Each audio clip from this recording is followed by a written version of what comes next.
Hello, everyone. Welcome to the topic burnout.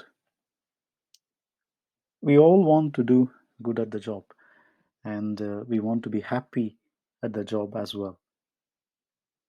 Sometimes it's not the case, or recently you have this hate towards the job. You want to resign the job, but still you keep the job just to pay the bills. You used to enjoy this same job in past years, but recently you developed this kind of hate towards it. You want to do good performances. You want to deliver good performance, but still, sometimes it's not the case. So maybe these are kind of signs of burnout. The World Health Organization (WHO) classifies the burnout as an occupation phenomenon. It's conceptualized as resulting from chronic workplace stress, which is not successfully managed. While conversation often focus on workplace stress, burnout can happen in other areas of life, like parents, caregivers, partners.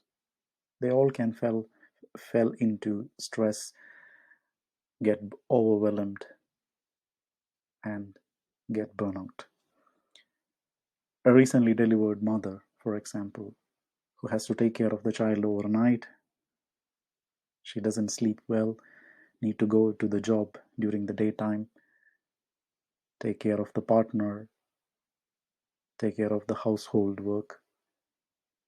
This is a very good scenario where she can get burnout. Though the burnout syndrome is not considered as a disease in different classifications, for example, whether it is ICD-10 or DSM-5, which categorizes the mental health diseases, it's not considered as a disease.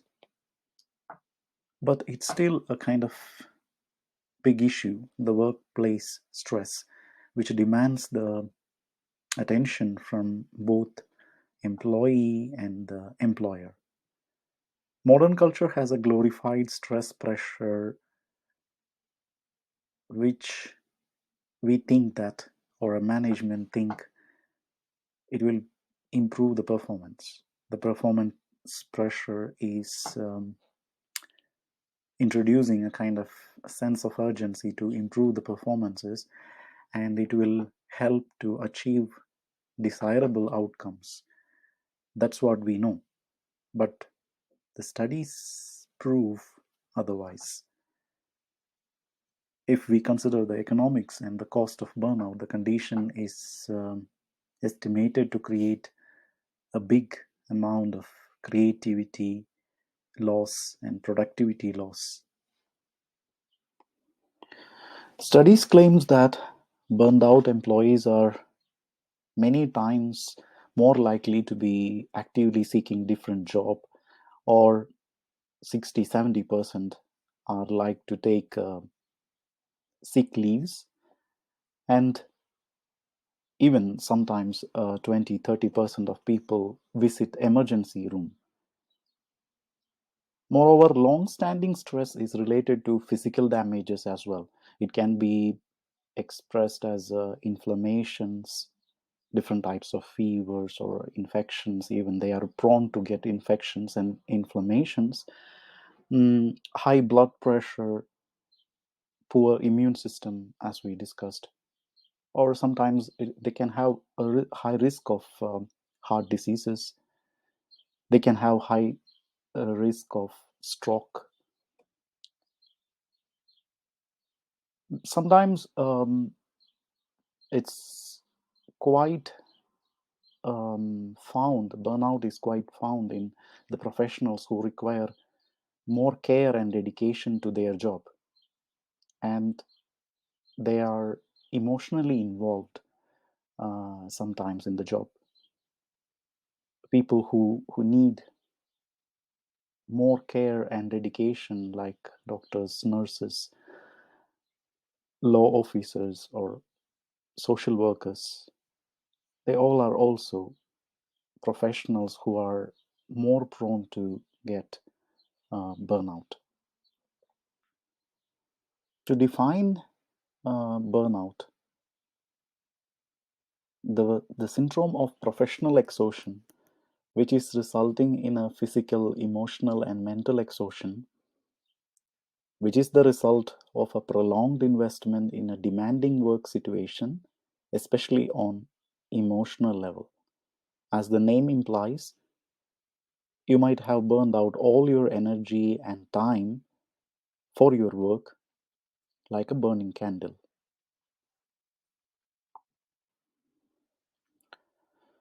The surveys among the employees of different organizations found out that following are kind of risk factors: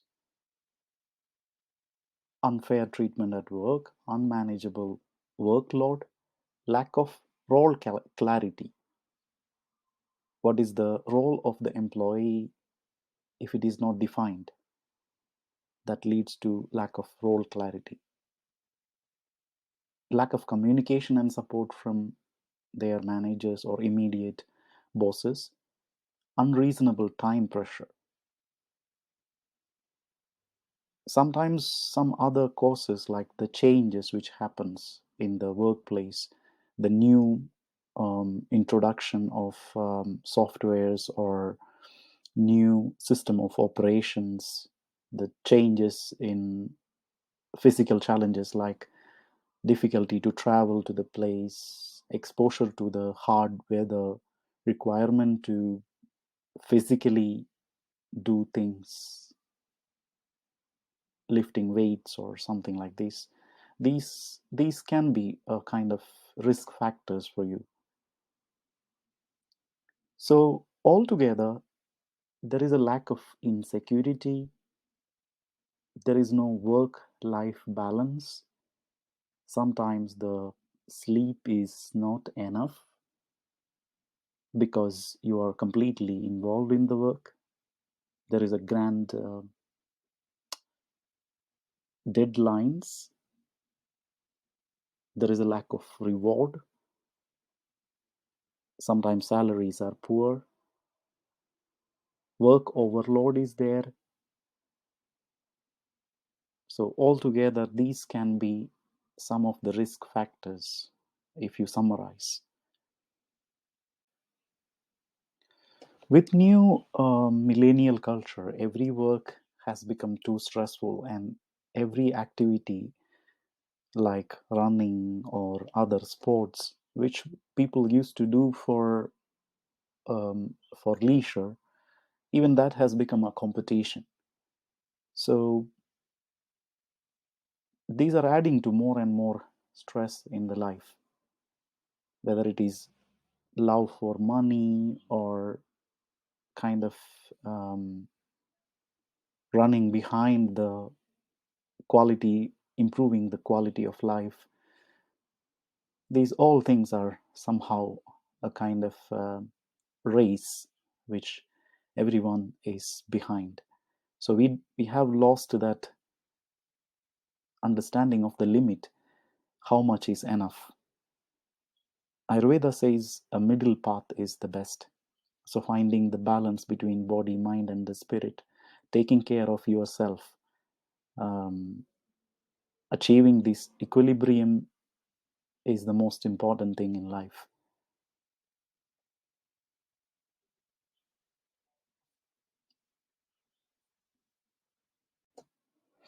So, what are the early signs when we need to be alert about the burnout? So, prevention is better than cure in this case as well. So, we are prone to get stress and problems in life and work. We cannot avoid the work, so we need to manage it. So but still, there can be early signs which we can figure out so that we can prevent going into burnout condition. So, as long as the term burnout usually does not resolve by a weekend vacation, if a tiredness and the feeling of burnout is not resolving by a weekend vacation or a family retreat, it's important to identify and intervene earlier.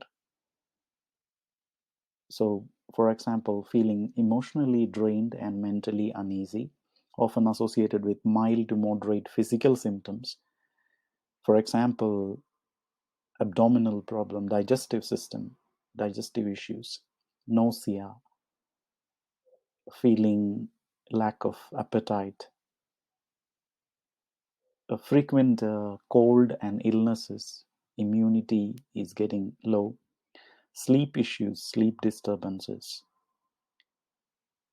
or sometimes it can be feelings like alienated by the colleagues and the boss, feeling constantly underappreciated, feeling that you are not personally achieving your best.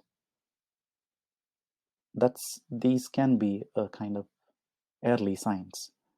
So they can be these. If you summarize them, it can be feeling of exhaustion, isolation, feeling of isolation, escape fantasies. They just want to avoid. So avoid the responsibilities, irritability, quickly getting angry with the colleagues, and frequent illnesses that can be in the case of poor immune system, digestive system, etc. So again, coming to the mental level, there is a subtle dissatisfaction which is quite common, but then the next deeper level of subconscious disregard, feeling of distanced from the work, like we explained in the beginning. There is a conscious numbing, which is next deeper.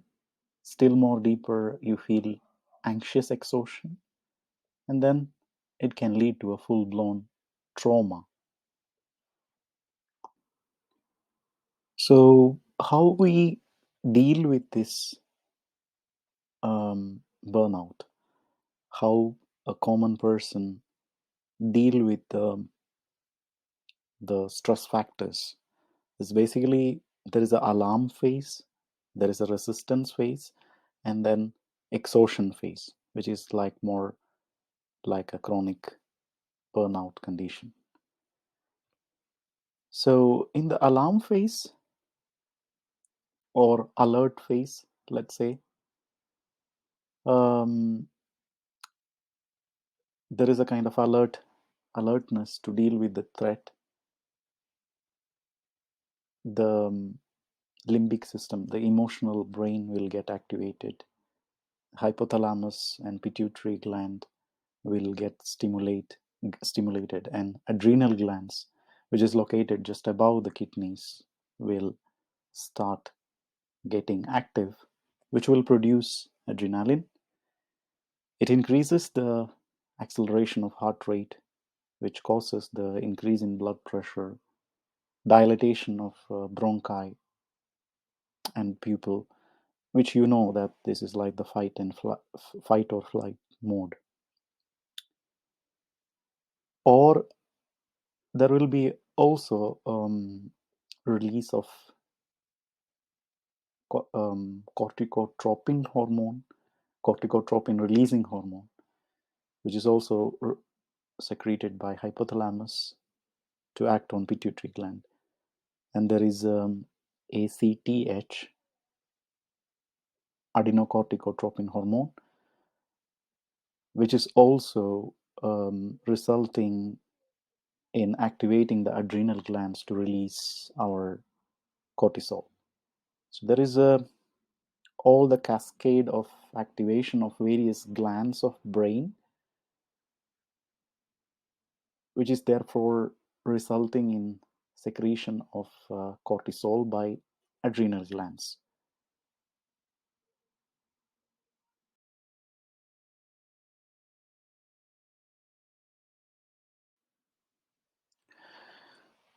During the resistance phase, there is constant secretion of cortisol, which is causing the abnormal rise in blood sugar, or keeping up the higher level of blood sugar.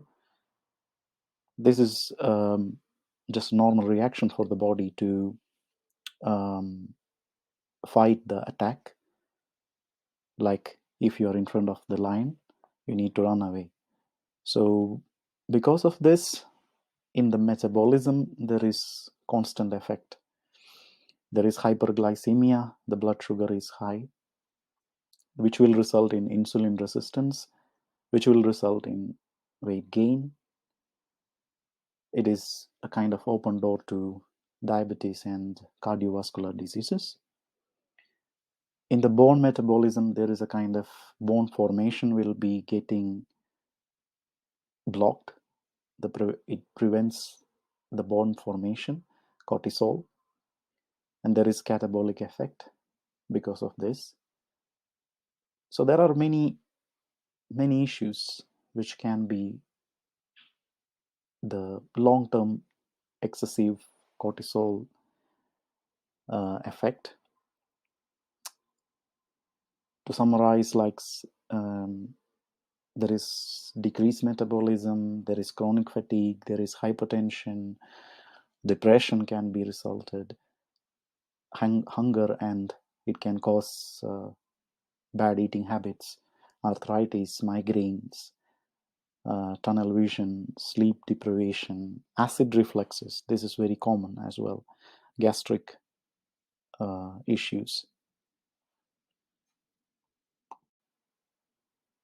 Still, about the cortisol, there is another fact that it is having a kind of anti-inflammatory role. So the inflammations are necessary to fight against infections, etc. So it inhibits these inflammations, controlled level of inflammations, which is necessary for healing process or fighting against the infections. So it inhibits the inflammations which is necessary for our body to heal, and suppresses the immune system. So you can get sick easily.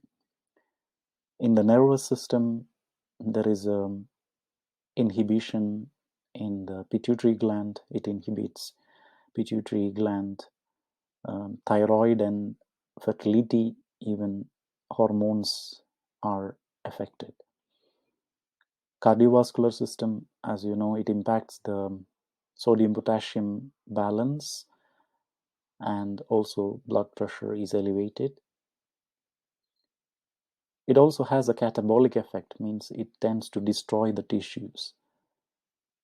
So it burns the energy to allow the body to react. The alert phase has still passed, but body and the mind is still threatened. So that's why cortisol is so destructive if it is chronically secreted, long time secreted.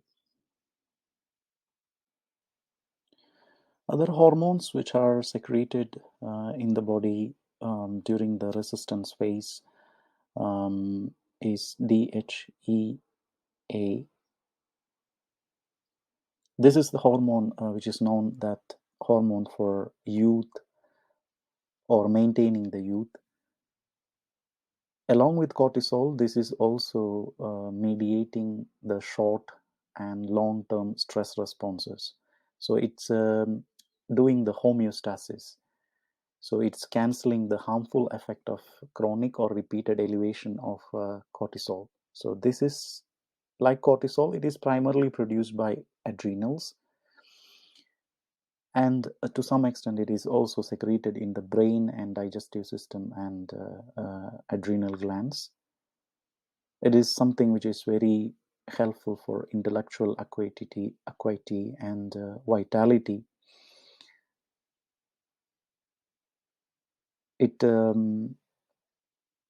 it also strengthens the immunity, and it is counteracts the effect of cortisol. So it repairs the tissues and cancels the harmful effects of adrenaline. But the problem is when these long-term secretions of these hormones, when it is happening long term, the systems, which is the organs, becomes tired. The adrenals becomes tired.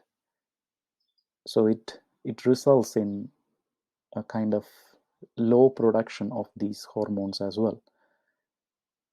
Even cortisol will get depleted in a chronic burnout condition. Another hormone which is helpful for resistance to the burnout is melatonin, or resisting the cortisol effect is melatonin. You know that it's helpful for better sleep, because and also it is helpful for tumor production suppression, which is helpful to prevent the cancers. It has an antioxidant effect. Bone growth is improved. Bone growth is promoted. It regulates the hormones, immunomodulation, neuroprotection. So melatonin has a lot of effects, positive effects. But because the cortisol is too high, there is a competition. Since the cortisol is there to keep you awake, melatonin is there to ensure you to sleep more deep. Still, in long term, these secretions still go depleted.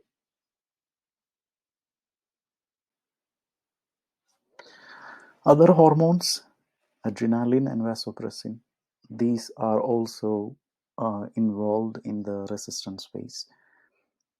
So adrenaline, it is preparing the body to respond to stress by accelerating the heart and respiratory rates, and it increases the blood pressure. Vasopressin, it's antidiuretic hormone, it is also called as. It regulates the urinary functions and blood pressure. Its role is most important in the management of anxieties. Another hormone is serotonin, which is involved in the chronic stress phase, rather. In the first phase of stress, it's all about the catecholamines, that is adrenaline, noradrenaline, dopamine. They are activated. In the case of chronic stress, cortisol takes over, and then serotonin. So serotonin is something called as happy hormone. It promotes the avoidance of punishment, regulates the pain, mood, anxiety, but also it helps to maintain the satiety, especially the food which is containing carbohydrates. They provide this. It causes this release of serotonin, for example. So there is always a kind of subtle balance between these hormones, which is making the functions stable. So in the chronic stress phase, when the serotonin stores will collapse, we find ourselves in a kind of helpless state in the face of stress. Then what happens is anxiety will increase. When the adrenal glands will in turn become exhausted, it can no longer produce cortisol. The burnout occurs.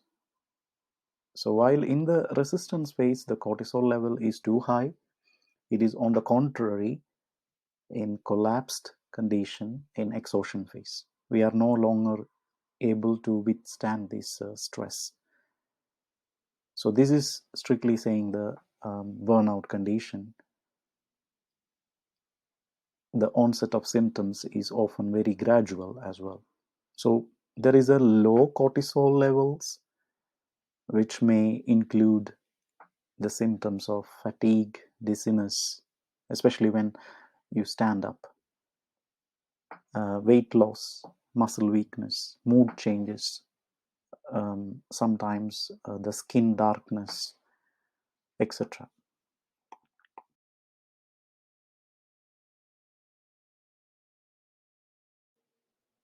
Clinical manifestations and diagnosis. The symptoms can be divided into physical and psychological. So the psychological symptoms can be frustration, anger, fear, anxiety, inability to feel happy, being unprofessional, feeling overwhelmed, disillusionment, hopelessness, lack of empathy, feeling insufficient at work. And physical symptoms: exhaustion, fatigue, insomnia, muscle tensions, headache, gastrointestinal problems, digestive symptoms, etc. There can be still categorization like emotional symptoms like anxiety, diffuse muscle tension, sadness, lack of spirit, irritability, hypersensitivity, lack of emotions, even lack of emotion in the chronic fatigue conditions. Cognitive problems like disorders of memory, attention, concentration, and difficulty to execute executive functions. Behavioral problems, interpersonal problems. Person may be having withdrawal, like we discussed in the beginning. Social isolation, aggressive behavior, sometimes violent, reduced empathy, as we have mentioned. It comes in behavioral and interpersonal symptoms. Motivational symptoms or attitudinal symptoms, you can say. People don't have the morale to do things. Disengagement.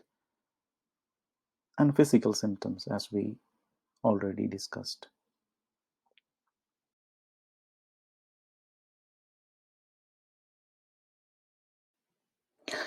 So, as we said, the signs and symptoms of burnout can be physical, emotional, and behavioral. One very important thing can be also noted is there is a suicidal risk. So, this is very important to be understood. So, if there is a kind of suicidal risk, there needs to be help, which has to be asked. So there should be professional help at the earliest. Burnout in Ayurvedic point of view. So we know Ayurveda categorizes individuals based on doshas, and doshas are still the physiological aspects which we analyze, and it is in turn is a combination of 5 elements. 3 doshas are Vata, Pitta, and Kapha, and different body types.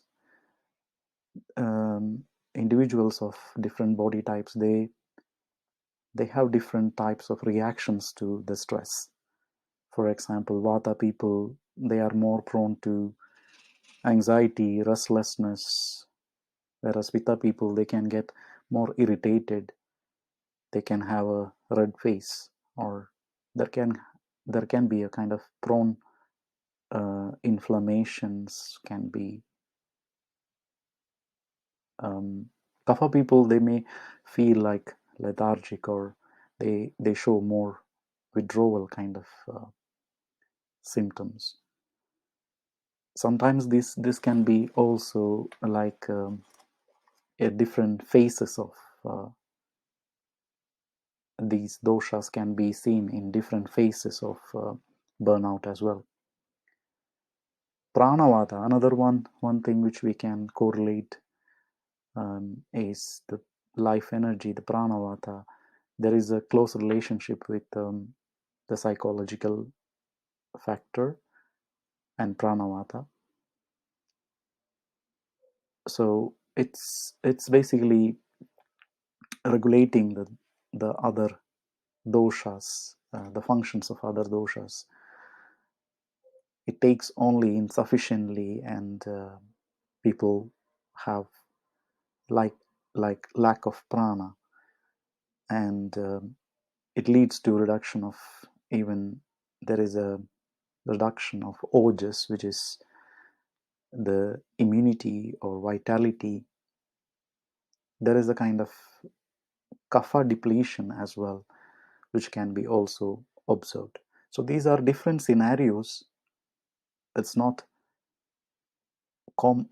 there is no one single condition which is common for all the different burnout. Different individuals will have different dosha combinations or predominant dosha vitiations in burnout stages or burnout conditions. So burnout in Ayurvedic dosha terms, again, it means in some scenario increase of Vata dosha, and sometimes the diminution of Pitta dosha in mental level, the mind, the Pitta which controls the mind, let's say, and also sometimes the increase of Kapha qualities in lethargic kind of scenario. Another scenario, it can be also Vata dosha is increased in excess because of too much of Pitta, which is burning out the kapha. So this is literally like a burnout, you can say. Kapha, the unctuous part of the body, is being burned out. So it's basically individualistic. The treatments will be based on which dosha is predominantly predominant in which stage, and also based on the individual's body constitution. Attributes of pitta has to be also improved. Um, so and also excess kapha in mental level, in some cases, has to be also controlled.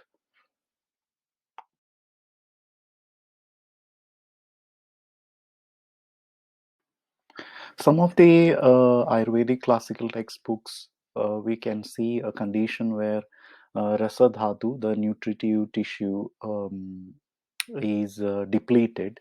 This condition can be coincide to some degree with the symptoms of burnout syndrome. For example, the symptoms of rasadhatu kshaya, or depletion of rasadhatu, like weakness, dryness, roughness of the tissues, emaciation, heavy breathing, palpitation, pressure or pain in the chest, trembling, sensitivity to the sound. So they don't like to hear very high sounds, fatigue, disinterest, depression. These are symptoms which is been described in classical textbooks like Charaka Samhita and Sushruta Samhita as the symptom of depletion of rasadhatu. So we can correlate this situation, this condition, also to burnout. If you're experiencing burnout, it can be also feeling like tempting to treat the issue with some quick fix solutions. Basically, in our modern culture, there is a instant gratification, and our first thought is to go for a kind of exciting things, like let's say eating a dessert, or going for, if somebody is a fitness enthusiast, go for a run, and whichever gives some kind of adrenal stimulation or satisfaction. Yes, so or some of them get addicted to alcoholism, smoking, and misuse of drugs. Um, these such scenarios as well. Um, so because when energy reserves are burned out, it may be tempting to boost this energy by taking the refined and processed foods. That is why people go behind these desserts and sugars.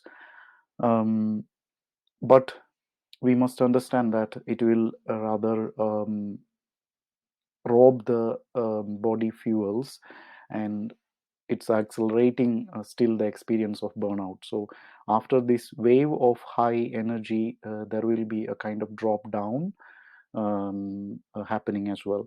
Another one misuse is also coffee. Coffee, people drink many cups of coffee to re-energize themselves. This is also not helpful. Um, in case of alcohol, cigarettes, smoking, drugs, even coffee or all these highly processed food, it's actually depleting the ojas. Ojas is the vital element which is present in the body.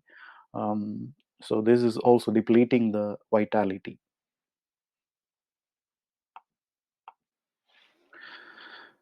So, slowly coming to the solutions, the first and foremost thing you should do is, first sentence is simplify your commitments. So, what are your commitments? While we are ultimately need to assess how large commitments we have, um, as such in the work, relationship, and finances, because it is contributing to physical and emotional exhaustion sometimes. We need to begin to simplify our own life by limiting the discre- discretionary commitments, at least. Means it's an interaction in the workplace where people give more than what they are expected to deliver. So beyond the limit they try to reach, what they are not expected to deliver, they try to deliver. So at least these commitments has to be, there should be a limit for boundaries. You need to you need to first mark your boundaries. Activities which leaves us feeling drained out should be temporarily at least suspended. You should stop this kind of activities. um, this doesn't mean that you will not anymore do such things, but for the time being, till your energy is replenished, you need to maybe stop this. Prioritize the activities that is sometimes that fuel our energy, basically. Sometimes some of the activities also is rewarding and um, um, getting back the energy levels. So this is also good. At the same time, you need to replenish your energies by probably taking rest, good sleep, exercises, and many um, tips we will discuss soon. So all those things. The most important thing is in this is um, self-care rituals. Self-care means Ayurvedic daily regimens can be a good example for self-care rituals. At least these non-essential things you need to avoid it for 3 months, and these self-care rituals has to be started. So when you regain the energies, you could restart other activities as well. While I was preparing for the talk, I got a book called Burnout by Emily Nagoski. Some of the points I found out from the book, reading some summaries as well. I managed to find some of the points um, for your understanding to get these points. The first point is break these stress cycles. So what the author says is that we many times we get into the emotion of stress and we get stuck with this. So this is like it's not closed. It is like going on and on. So there is stress hormones which are being released, and body will try to heal slowly, and your immune system and digestive system also will be trying to heal. But we need to close this stress cycle. So when you have a stress cycle mode, you need to try to break it. So there are some of the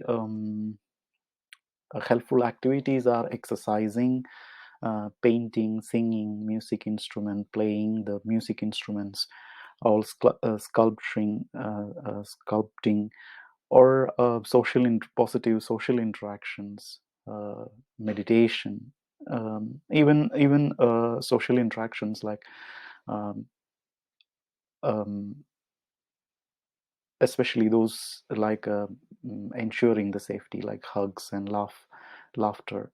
So this is helpful to close a stress cycle.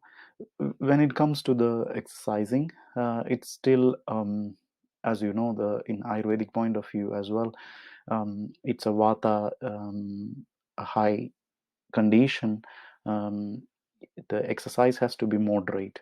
So the moderate physical activity up to 20 to 60 minutes, it can shift your mood and tackle your body's stress response.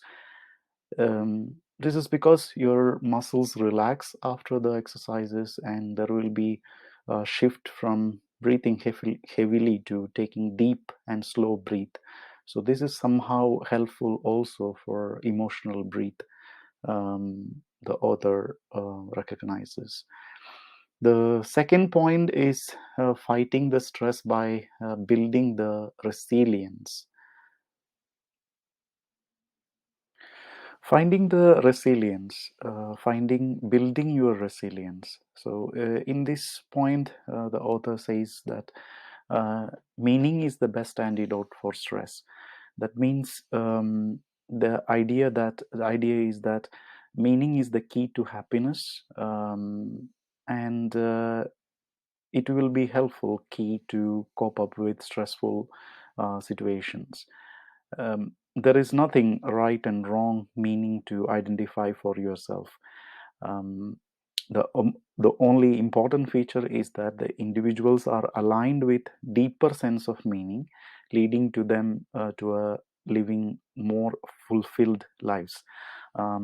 At the same time, author says you should not be falling into human giver syndrome.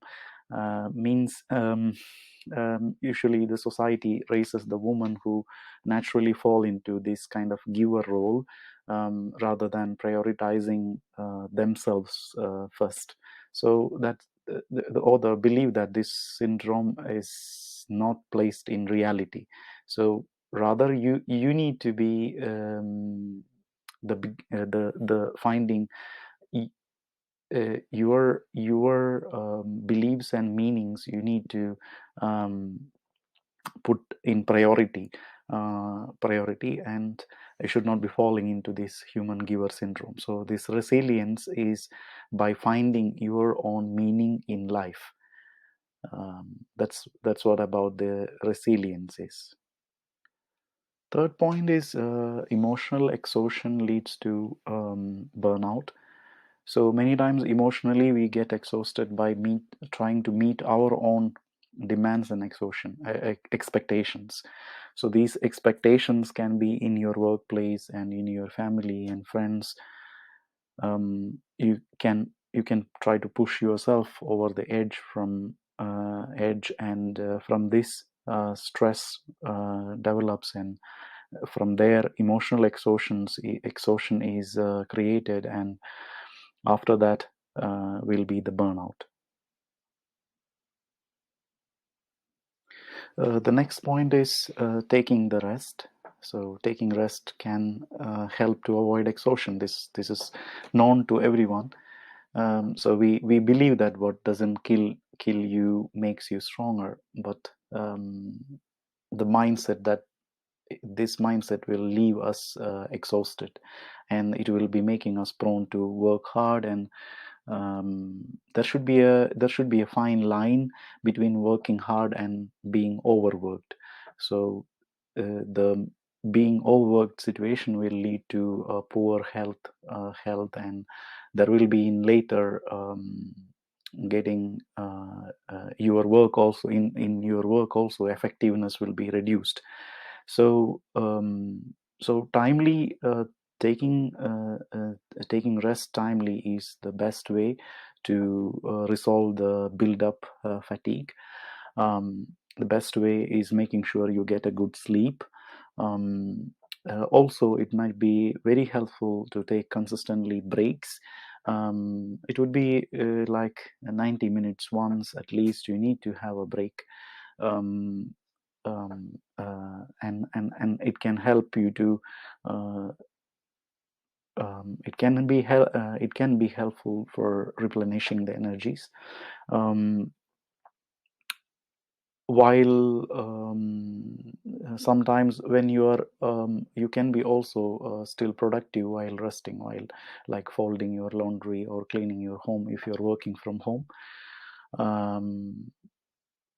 um, that because this doesn't need so much of energy from the brain, and it's mainly participating different part of the brain to do this. Mm, Another important thing, when you say it's also physical exercise is also very helpful. It also promotes the sleep, and many times the sleep is, as you know, time when you process the information which is which is which is in your which is being conveyed through the day. And when you take time to relax, it is consolidated, and it will help you to be more effective and productive.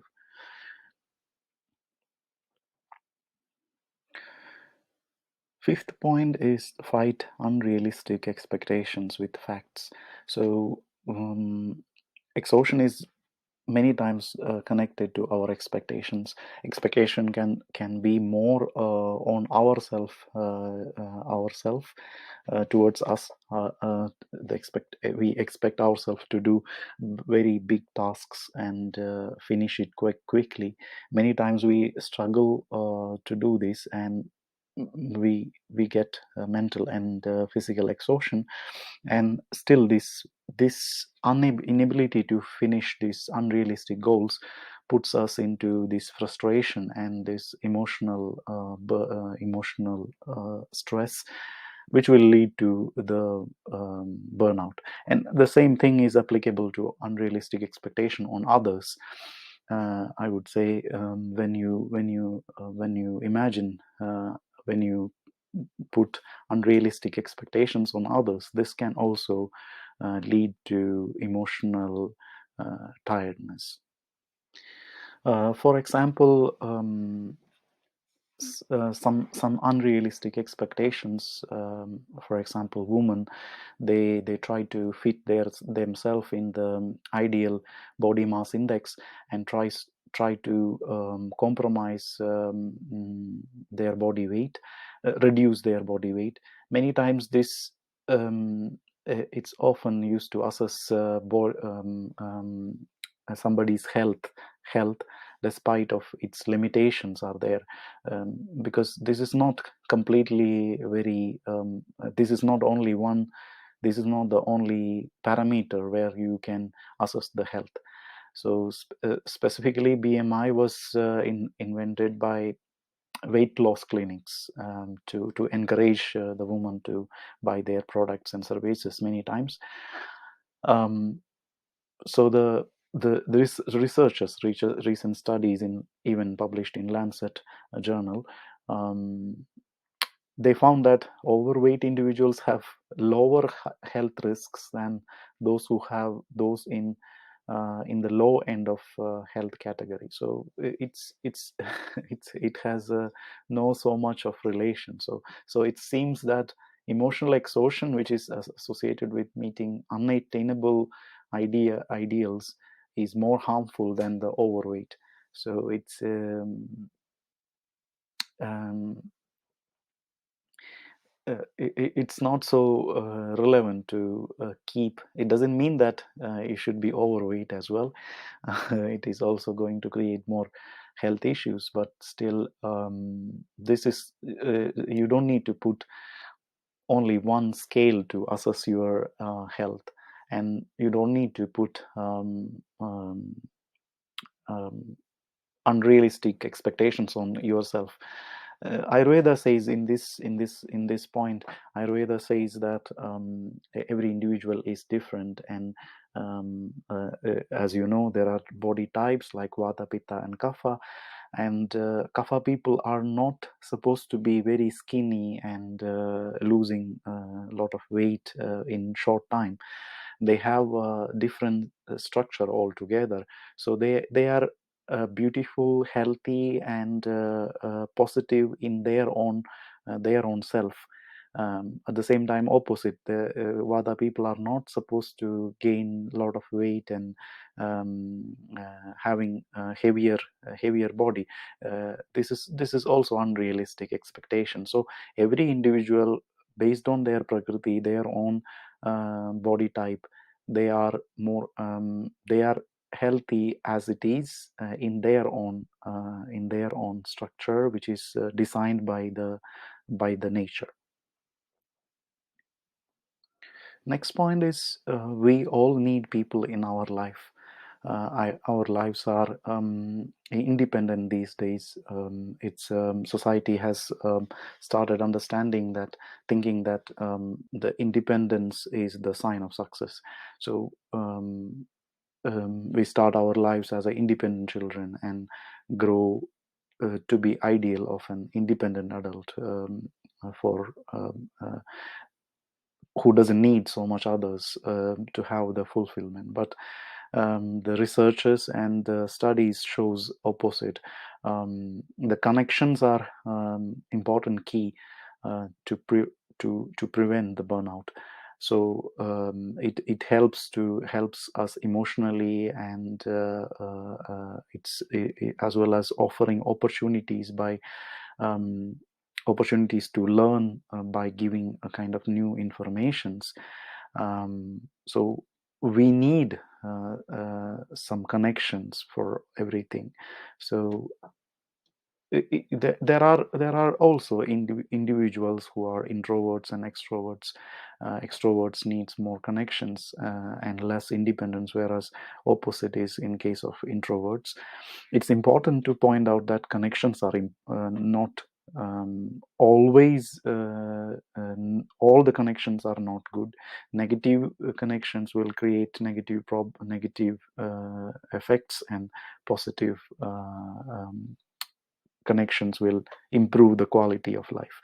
So even in people who are having chronic illnesses, they had higher quality of life because of a good relationship. If they were married and had or they were couples who had a positive relationship, their life quality was higher. And this is why high quality connections between people are always encouraged. Next, use positive reappraisal. Author says that we need to have a kind of understanding between stress and stressors. So the stressors are those which leads to stress. So for example, you can identify the stressors which are controllable and which are not in the control. So those which you cannot control should be accepted. or and also which you cannot control has to be mitigated with things which you can control. So you need to compensate with positive activity. So for example, work stresses, like we said in the first point, um, it's a stress cycle. We need to close the stress cycle with a positive activity. So for example, after the work, post work, you can go for swimming or fitness activity or something which can also helps to close the stress cycle. So some positive reappraisal has to be there to counteract the stresses. It can be music, music, um, mm, a school, or training for the instruments, or any kind of hobbies which can also can be also in this in these situations to close down this stress cycle. So next point is use planful problem solving. So many times controllable stressors can be managed by plans for solving the problem. So it can be analyzing the situation filled with stressors and identifying how to solve this problem, or try to simply lessen the frustration. How can you reduce this frustration? So if there are situations where which you are helpless situations, you cannot change anything in such some scenarios. At least reducing the frustration in these scenarios has to be the plan to execute. Um, like when you are stuck, like in the case of COVID times, many people use this situation to learn many new skills, or develop their own hobbies, or finding to time to enrich the relationships which they or did many gardening in these times. So these things definitely reduce the frustration for them. It didn't solve the problems. So many times what we imagine to like a plan to solve the problems, it doesn't work. So many times at least you need to remind yourself that if this way out is not working, then it's at least helpful for your personal growth. So at least this hope will help us to avoid this situation of burnout. The last point is practicing self-compassion. So it means be kind to yourself. You can be very much pushing on yourself and having a high expectations, as we discussed. It will lead to burnout as well. So um, the self-criticism can help us to become a better person, but still many times it shifts to a kind of toxicity. So many times these criticisms from internal or external world, from outside, from other people, or from ourselves, this can create a lot of situation of toxicity, and this toxic um, criticisms can lead to burnouts as well. So start practicing self-compassion. Be kind to yourself. It's about understanding the feeling of pain and vulnerability you associate with yourself. um, um, it is important that to remember that healing is always good, and it does come to a kind of conclusion. So crucially, this healing process will leave you many times stronger. So you need to be compassionate and kind to yourself in every aspect. um, Even in Ayurveda, we say every time in everything, pushing too much beyond to the extremities is not good. So we even in case of expectations, or whether when we do some kind of competitive activities, whether it is in the studies or work or exercises, these extreme attitudes has to be controlled, and madhyama marga, or the middle path, has to be chosen. Moderation. So it is more helpful for the personal growth. At the same time, it's helpful for you to practice this self compassion for yourself. So taking frequent office breaks is very helpful. Let's say every 90 minutes once.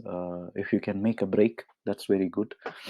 So during the work, if you can take break frequently, which doesn't reduce the output, it will rather increase the output.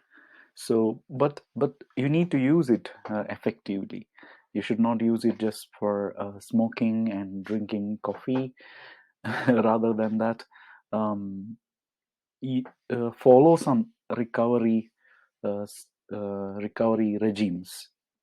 So few tips, like avoiding the phone. So studies shows that using the phone to call and text or read during the breaks will rather reduce the recovery effects, because you are rather stressed, or rather you have a similar kind of stress effect many times through this. Socializing, second point idea is socializing with the colleagues. So it will help to reduce the negative effect.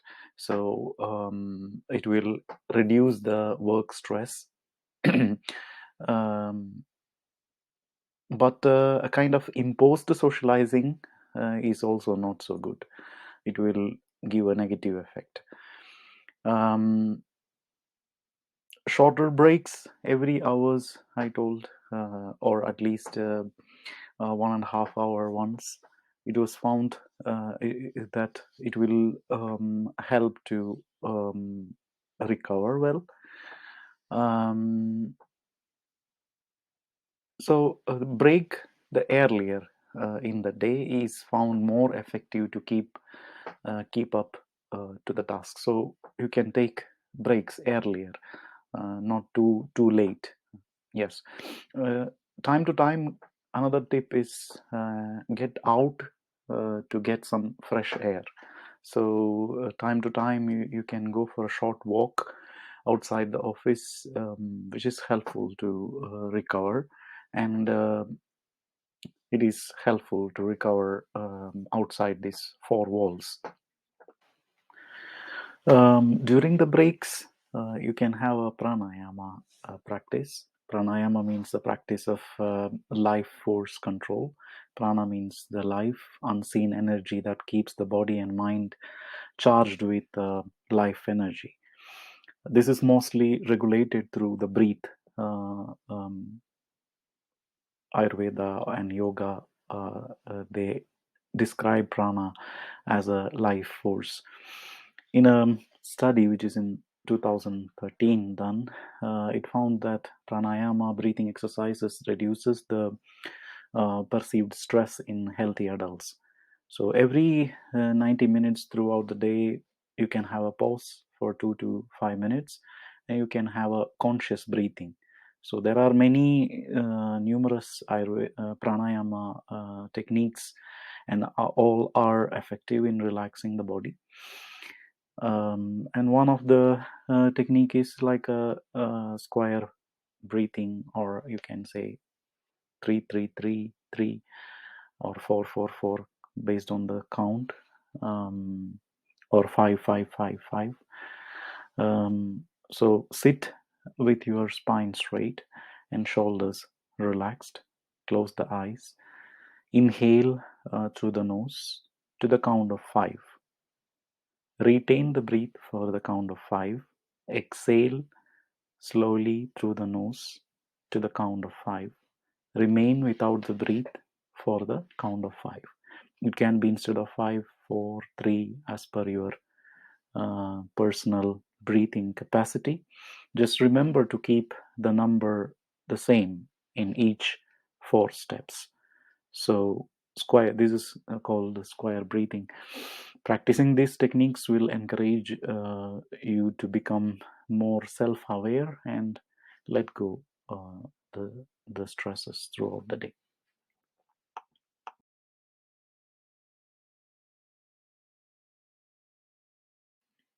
So when you get out of the office, or when you find time between your work as a break, another one exercise which you can do is reconnecting with the nature by all the means of 5 sense organs.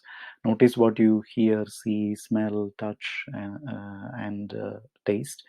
If possible, sit or stand directly on the earth to discharge the positive ions that accumulate through electronic usage. Mother Nature is very helpful to ground your body and mind. Taking time each day to walk in the park or sit by the water, by some water bodies, or near the big tree, it's helpful. So it is pacifying. Many times Vata is pacified um, by the nature earth and nature water. So these bodies can somehow pacify the air and ether qualities of Vata. So some more ideas and strategies. Breaks we have already discussed. It's also can be kind of regular vacations, which can be also helpful. Weekend trips can be organized, or monthly meditative gatherings can be helpful, or weekend forest walks can help, or hikings. So the researchers proves that it will help to improve the performance at the work. Then learn to let it go.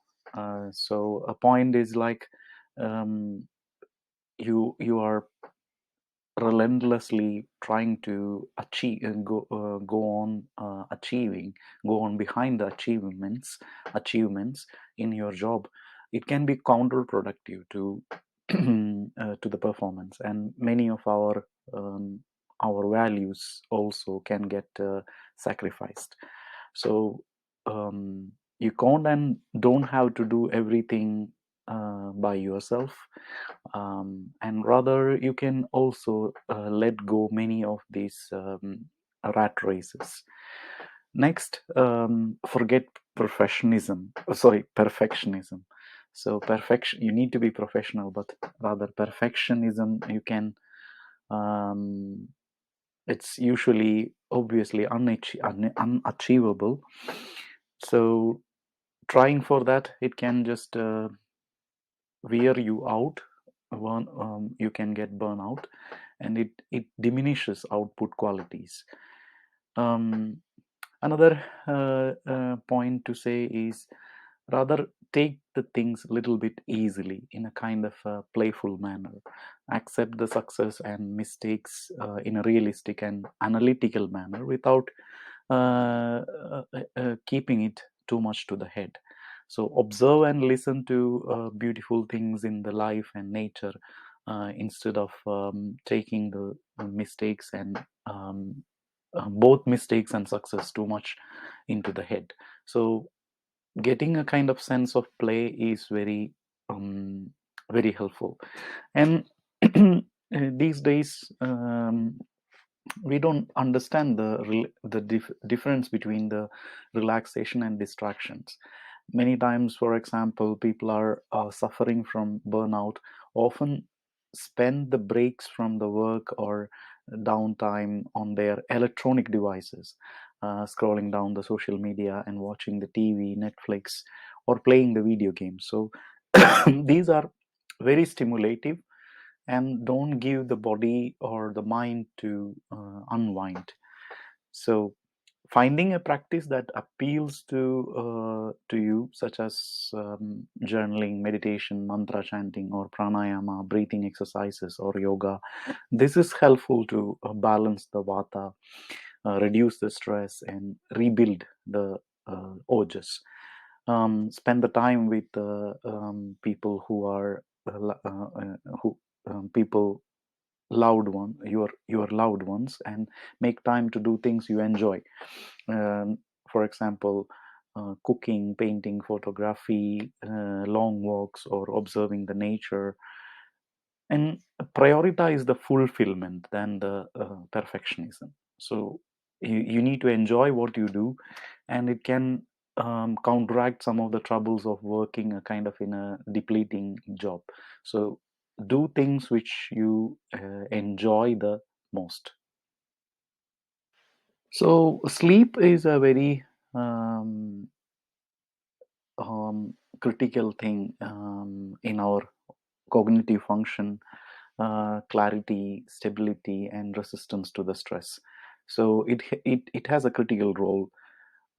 Even to maintain optimal health, it is very important to have a sleep routine that is aligning with nature cycle. So nature cycle means Ayurveda recommends circadian rhythm.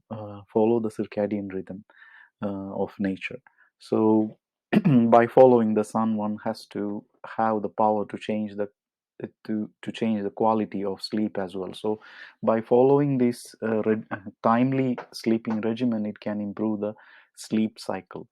So this is meaning that going to the bed around 10 o'clock during the kapha time of the day, when you naturally feel lethargic, and waking up at around 6 o'clock, which is during the vata time, early morning, uh, when you tend to feel more energized and alert.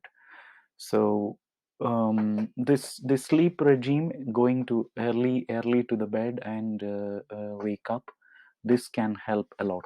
And even you can have a bedtime routine. For example, unplug yourself, or avoid the telephone quite long, 1 hour or 1 hour or more time before going to sleep. Have a dim light, have a warm bath, dim light in your room, and fresh air. So the room temperature can be a little bit less.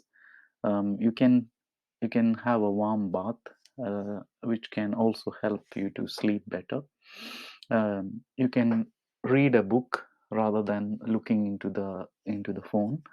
So yes, you can also set the alarm so that you don't need to worry about when will you wake up, that forgetting to wake up, being late to wake up as well. So um, create your own bedtime routine. So journaling can be good.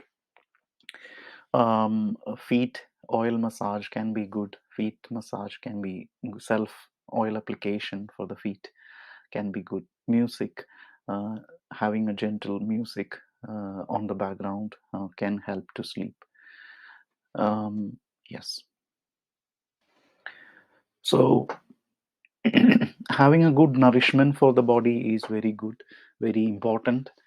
Having a good nourishing meal, Ayurveda recommends 3 meals and avoiding the snacks in between, if in case fruits can be taken. This stabilizes the insulin levels, and it allows the digestive system to rest between the meals.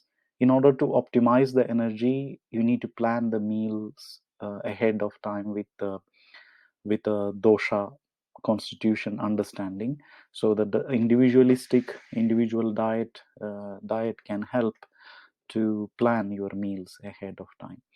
For example, vata people can enjoy oatmeal, soups, and proteins, which is helpful. Pitta people, protein salads, some cooling type of food and herbs. Kapha people, They can take more baked fruits, bitter greens, or warming spices, which can control the kapha. Keep the menu simple as possible to avoid the extra stress. Um, to balance Vata, you can replace the avoid the raw, dry, light, cold foods, and take warm cooked food instead of it. Rooted vegetables and high quality grains, good fats, oils such as ghee, butter, avocado, olive oil. They can help to rebuild the ojas, and it can you can eliminate the processed foods like refined sugars, alcohol, caffeine, um, and it's more important to eat more food as natural in a natural state as possible, and avoid the processed foods. So another one very good Ayurvedic remedy is self oil massage. You can do it for yourself. The oils are known for counteracting the dryness of vata. Uh, so it is very essential part to balance the vata in a routine and vata balancing routine. Let's say in the part of as a part of daily regimen, internally and externally. So you can take it internal in the form of good fats, healthy fats like we described, um, ghee, sesame oil, um, olive oil, avocado, etc., as in the form of food, various types of seeds and nuts, etc. And externally applying warm sesame oil to perform the self oil massage is called as abhyanga, and this can be a full body oil massage for or just oiling the head, that is the crown part, forehead, soles of the feet before the bedtime as well. Many of the oil treatments uh, um, are done in manual therapies in Ayurveda. It is especially beneficial for physical vitality and psychological stability. There is one treatment specially called as Shirodhara. The in the picture there is a oil dripping on the forehead. The other picture is about the oil massage itself. So Shirodhara is very much helpful. Mild steam baths and are also very helpful with various herbs like triphala and castor oil. Internal oiling is also very helpful, like enemas are helpful. They are all helpful to regenerate the ojas. Ayurveda categorizes personalities, the attributes of mind, into three. That is the qualities of three gunas, they say, the qualities of mind. Sattva, Rajas, and Tamas. Sattva represents the happiness, harmony, purity, and positive personality. Rajas stands for self indulgence, passionate activity, self centered personality. Tamas, that is more representing the dark characters, imbalances, chaos, disorder, negative personality, etc. So, sattvic lifestyle is what is more recommended as in these kind of mental health problems or mind related issues. So classical textbooks of ayurvedas recommends a lot about the regular meditation as most powerful method for healing every type of problem. So spiritual therapies, they don't have any side effects and cost. There is no cost. So involve few minutes of regular training of mind through meditation, and this is very helpful for healing the stress and overload, um, and finding more new vitality and joy. So Ayurvedic counseling, psychologically oriented Ayurvedic counseling is also helpful.